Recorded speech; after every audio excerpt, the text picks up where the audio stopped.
mbonye mu kanya n'inkuru ya na KNC yayivugagaho mu gitondo mu kiganiro rarasha ari kumwe na Mutabaruka mu by'ukuri murabize yuko Rayon Sport yagomba gukina n'ikipe ya Gasogi United hanyuma bakaza kubura ku kibuga ndavuga Gasogi United hanyuma Gasogi iza guterwa mpaga ikiganiro n'itangazamakuru cyarabaye bamenyesha itangazamakuru Rwanda Premier League basohora itangazo KNC rero nyuma yuko icyo cyemezo atakishimiye nk'ubuyobozi bwa Gasogi United ayoboye baza rero kutishimira uwo mwanzuro bavuga yuko mu by'ukuri batigeze bamenyeshwa uwo mukino ntabwo amategeko yakurikijwe ntago byakozwe mu mucyo niko bavuga baza rero kugira gutya bandikira Rwanda Premier League bajurira icyemezo bandikira komisiyo y'ubujurire yego komisiyo y'ubujurire muri Rwanda Premier League se komisiyo y'ubujurire muri Rwanda Premier League ntayibaho iba muri federasiyo bandikira Rwanda Premier League Mese bayandikiye ubwo basubizaga ubuyobozi bwa Rwanda Premier League yego za correspondance kuko na Jire nawe hari ama email yagiye yohereza yego urumva nyine muvuga ngo muduteye mpaga ariko mu by'ukuri ntago muduteye mpaga mu buryo bunyuze mu mucyo kubera impamvu dutanze izi nizi Rwanda Premier League yabashubije ndibona kotinga KNC ariko ndamubona mu kanya ku telefone Rwanda Premier League yabashubije irababwira ngo umwanzuro ni ntakuka ibyo twababwiye imyanzuro twafashe n'ubundi nta gihinduka urumva ni mpaga na miliyoni 2 murazishyura niba mutazishyuye ntago muzakina umukino wa kabiri wa Kiyovu Sport cyangwa se tubone mu cyiciro cya gatatu niba rero ibi bintu biri bujye irozane wa mugane wawe nabyo from Gasogi to Rozane ya Mungu ariko bwo hari indi room yuko ubye byose na Ferwafa hari yego barandikira ubwo ya komisiyo y'ubujurire ngira ngo yego commission d'appel barebe ko bakiranura ariko nabona bambwira ko president wa Gasogi ari kuri telefone ndabona ntabwo iraboneka baracyamushakisha ba president baba bari mu bintu byinshi cyane bafite imirimo myinshi babigoye cyane ariko rigani navuga ko mu by'ukuri nindi saga nayo ikomeje nyine kuza muri football tutegereje kuzareba debane ninde type ninde yego mu gihe tugiye kumuvugisha ku murongo wa telefone none yarambwiye yuko yatuvugisha rwose nta kibazo reka bamuturebera kuri technique ariko ahita muduha direct muri studio nta kibazo umunyamategeko ariko ngo ni kari sana wamubonye umunyamategeko wa Gasogi ni umunyamategeko w'ikipe yitwa Shamrock Rovers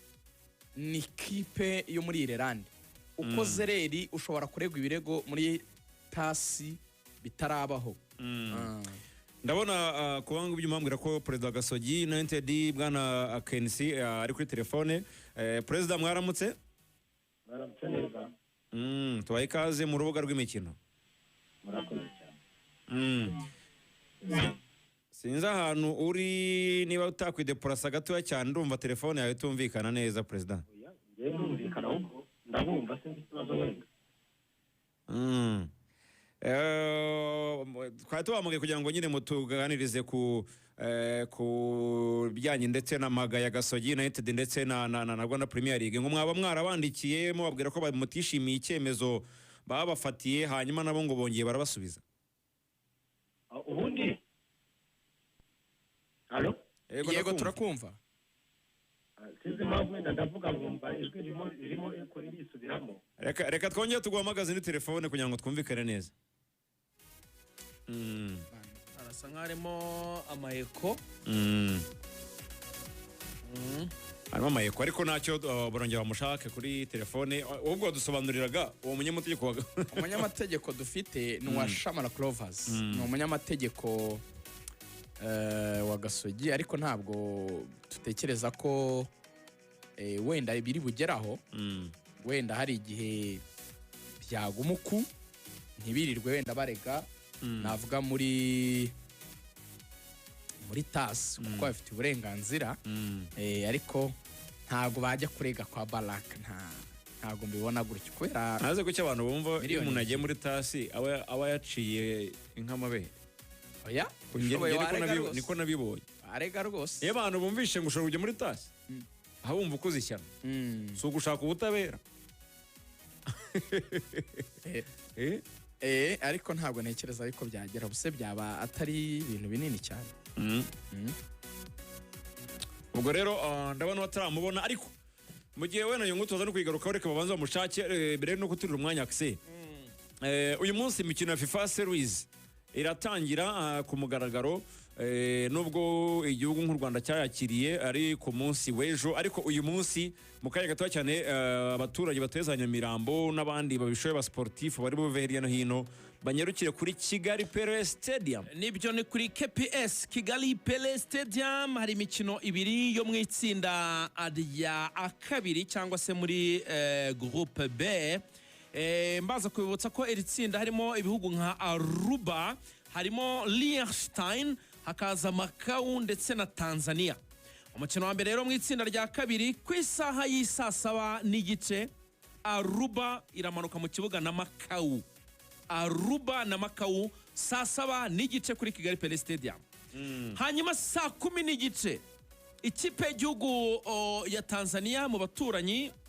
Taifa Stars irabigiye mu ngamba ikina na ekipe ya Liechtenstein. Saa 10:30 Tanzania na Liechtenstein. Akaba ariyo mikino ibiri rero ihari kuri Kigali Pele Stadium. Mu by'ukuri abantu bakaba biteguye bagura amatike bamaze kuyagura ku buryo bugiye yabonetse president. Ndabona bambwira nuko abantu mutabonye zino video ngiye kuvuga kabisa munyandikiye kuri WhatsApp yanjye ubundi nzibahereze. WhatsApp uri kubona kuri screen yawe. Abantu mutabonye video y'uyu murundi kazi, abantu mutabonye video y'umuramyi, abantu mutabonye video za Baritazari,